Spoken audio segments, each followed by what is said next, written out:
भारत की 18वीं लोकसभा 26 जून को अपने नए अध्यक्ष का चुनाव करेगी। अगला लोकसभा अध्यक्ष कौन होगा, इसे लेकर अटकलें लगातार जारी हैं।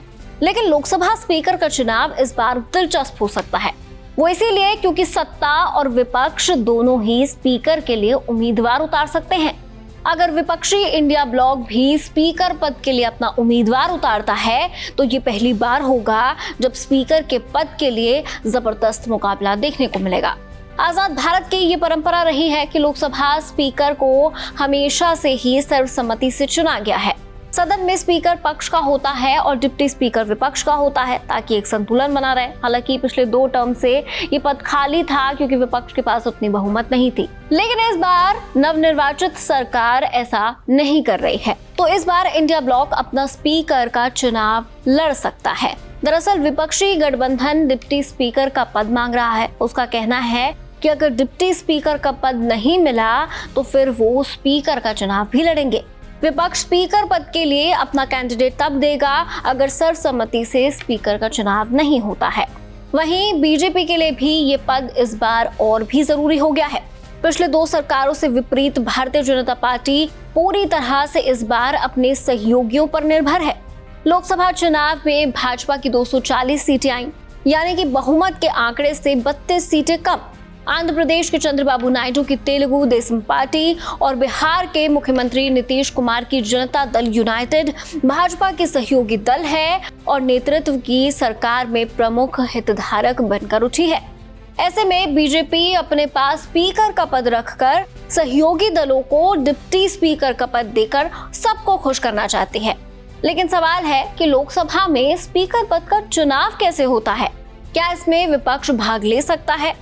अध्यक्ष के चुनाव के नियम संविधान के अनुच्छेद 93 में निर्धारित किए गए हैं। वहीं अध्यक्ष पद नई लोकसभा की पहली बैठक से खाली होता है।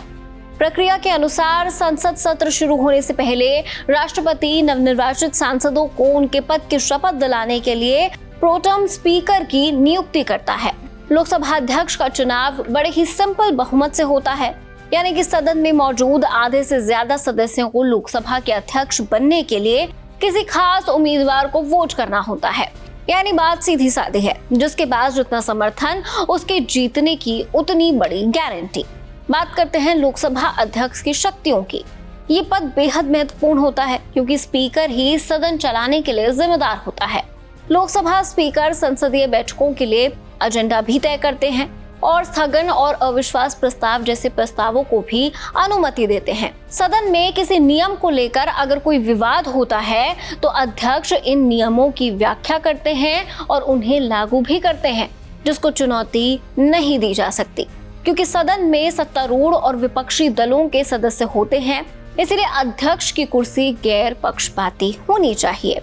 बता दें कि लोकसभा अध्यक्ष के पास संविधान की 10वीं अनुसूची के तहत अनियंत्रित व्यवहार को दंडित और दल बदल के आधार पर सदस्यों को अयोग्य ठहराने का पूरा अधिकार होता है।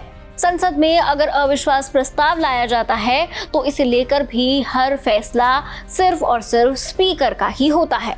इसीलिए हर पार्टी के लिए ये पद बेहद जरूरी है। तो अब लोकसभा स्पीकर के इस पद को कौन संभालेगा, इसका फैसला तो 26 जून को हो जाएगा, लेकिन अटकलों का बाजार तेज है। आपको क्या लगता है, इस पद पर कौन विराजमान होगा? कमेंट सेक्शन में जरूर बताइए।